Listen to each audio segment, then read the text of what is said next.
我是信达空调 Kevin，今天给大家看看我帮地产经纪人修理空调，给房主用英文一步步解释故障原因和修理难度，让房主和地产中介不用亲自到场，也能了解我提供了什么维修。首先经过一步步检查，找到天然气电控阀门不给气，为了防止误判，我使用我专利发明的24V 测试线路，再次确认了阀门坏掉。接下来就是和房主解释问题和维修方案。22703.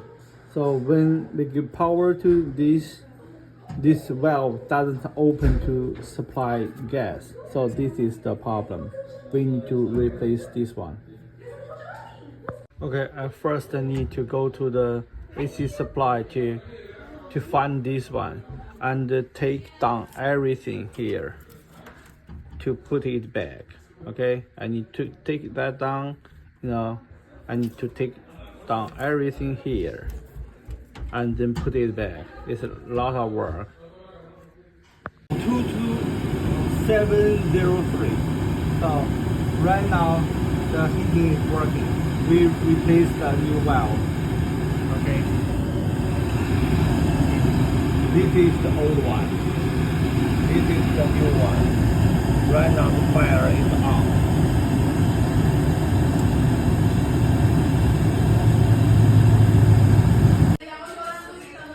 So this is 22703. The heating is working, so the air temperature is 112, okay, 113. Okay.